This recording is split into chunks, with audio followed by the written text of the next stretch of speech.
Yes guys, welcome back to another video. Welcome to the George Benson football channel. We've got to talk about it again. There is a civil war happening right now at Chelsea Football Club. That is what the majority of media sources are explaining the current ownership situation at Chelsea like. I'm going to say this right now.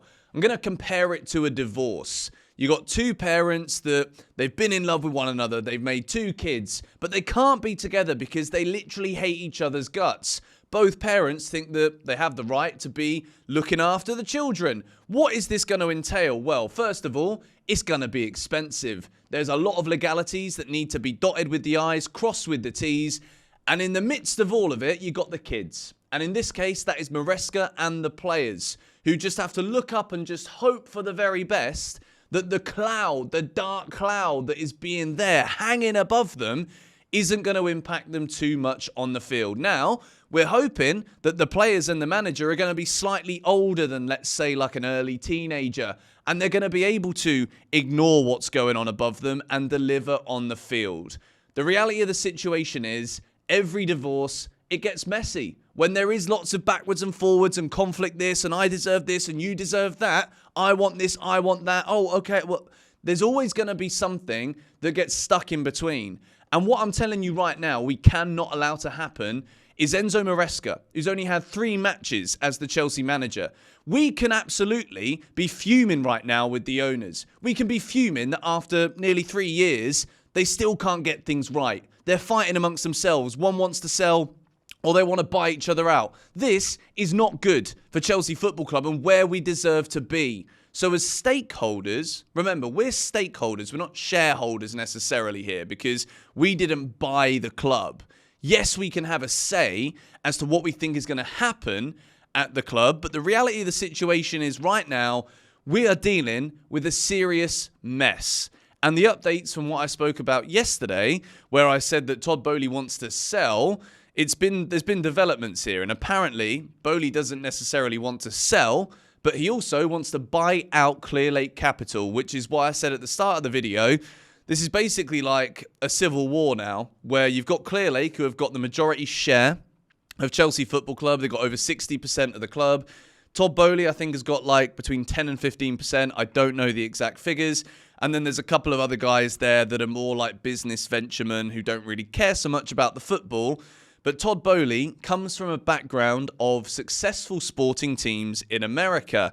Yes, he's not Roman Abramovich. Yes, Bedad Eghbali and Clearlake certainly are not Roman Abramovich. But the difference here is that Todd Boehly at least has experience in sport, whereas Bedad Eghbali and Clearlake Capital, they are a private investment firm. And as much as, look, I don't want to sit on the fence. I don't sit on the fence. I just don't spend my whole life on this channel bashing everything about the club because I want to keep the focus on what's happening on the field. Not all the time going and saying, oh, the ownership are awful, Clown Lake this. Grow up. Do you know what I mean? I am here to give my thoughts and opinions. And if I don't like what's happening at the top level, I'm going to say it. And I'm going to say it now. If I had to choose between a Todd Boehly ownership and a Clearlake ownership, I'm probably going to choose Todd Boehly. Simply because if it is a private investment firm, the reality of what that actually means is it is a business venture with the idea of being able to sell that business venture for more money than you bought it for in the future to make a profit, because that is what private investment firms do. Whereas with Todd Boehly, I genuinely feel as though from what we have tangibly heard and tangibly seen from the club so far, Todd Boehly wants to win. Todd Boehly wants Chelsea to get back to the very top as quickly as he possibly can. Now, that isn't to say that in terms of footballing matters, Todd Boehly is a genius. Of course he isn't. The man famously said that he wanted to see a 4-4-3 formation. But you live and you learn. And I'm pretty sure he hasn't said anything as stupid as that ever since. However, I think we're in a position here where we've got to be realistic. And the sad reality of the situation is that the chances are Chelsea are probably going to be owned by Clearlake Capital because they have got the majority share right now and Boehly's not even close. And that leads me to discuss what could actually happen in order to see Todd Boehly genuinely take over. If it is a case that Clearlake Capital, they only really care about making money, which you would probably believe that right now because of what they are. They're a private investment firm. If that's the case, then if Todd Boehly can raise the additional £2.5 billion to buy out that majority share that Clearlake have, then Clearlake make a profit. But at the same time, what Clearlake see is a long-term vision. And as much as fans, we don't necessarily align with the way that they're going about achieving that long-term vision, there's absolutely no reason for Clearlake to turn around and say, you know what, that's a good deal, we'll cash in now. But the reality of the situation is here, all of these different shareholders are going to be shooting themselves in the foot if they don't solve this issue soon. If it gets to a point, bringing it back to that analogy at the beginning about the kids within the divorce, if it gets to a point where the mess and the cloud just starts pouring heavy deluge of rain over Chelsea Football Club week in, week out, if it becomes almost untenable for Enzo Maresca to attend a press conference because all he's asked is, are you Team Boehly or Team Bedad? Which one's it going to be? This is where it infiltrates into the players, which infiltrates into the results, which then, by the way, infiltrates into the money that Chelsea Football Club earn.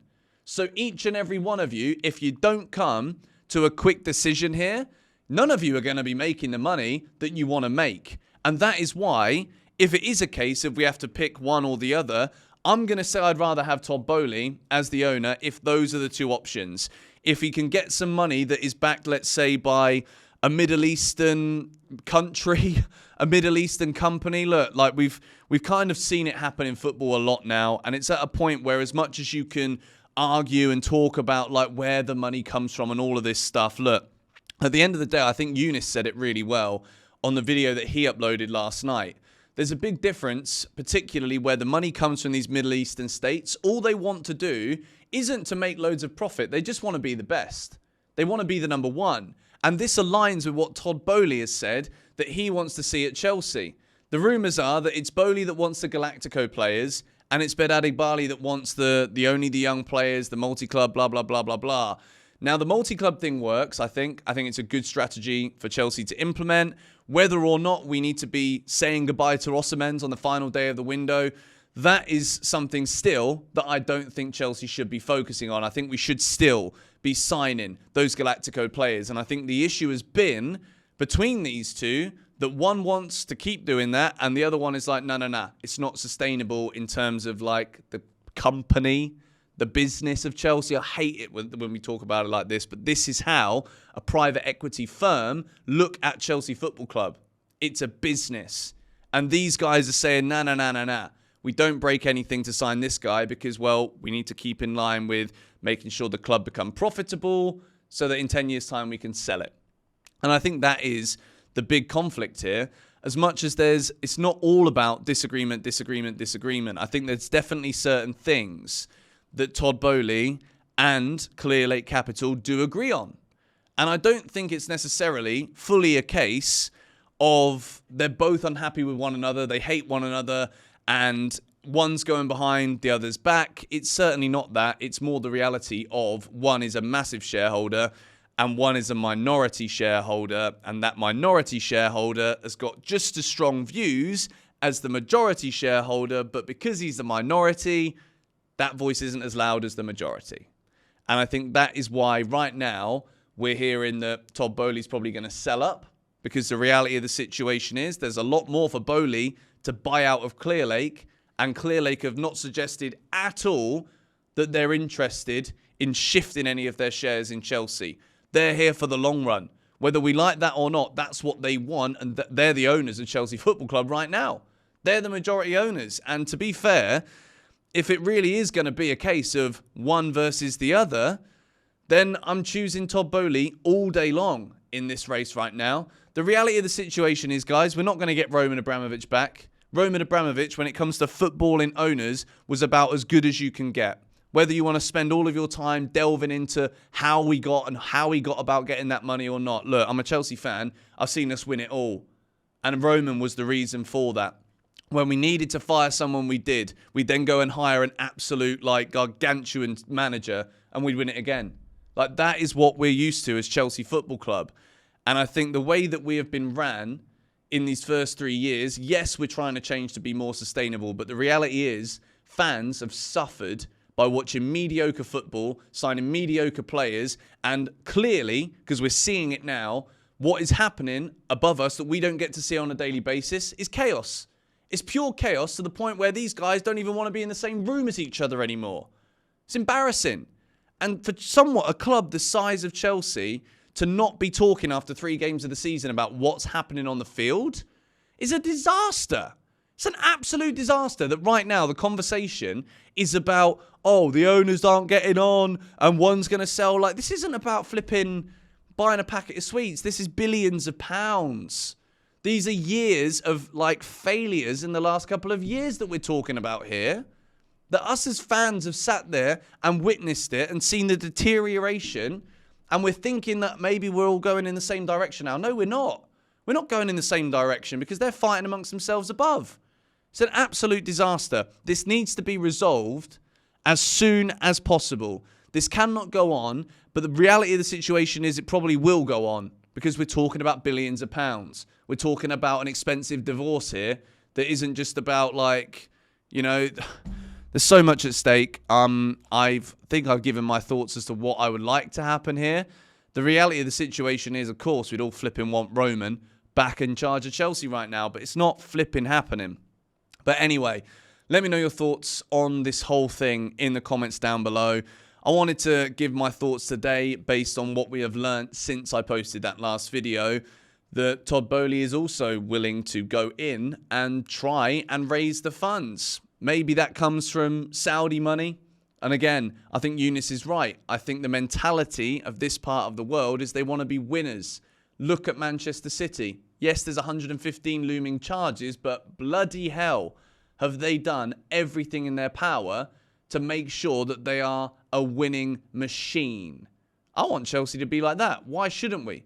We deserve it. We deserve a stadium that is going to be able to compete with the likes of Arsenal, Man United, Tottenham Hotspur, to be able to make enough matchday revenue so that we don't have to sell Gallagher. We don't have to sell Reece James potentially next year. We need to be doing these things to develop Stamford Bridge and make sure that the club can make more money every single match day. And I think right now, there's a lot of conflict at Chelsea about whether or not this is actually ever going to happen. Do some of the parties that we're even discussing even want it to happen? Do they even care that it happens or not? When it should? When it needs to? Let me know your thoughts in the comments down below. Come on, you Blues.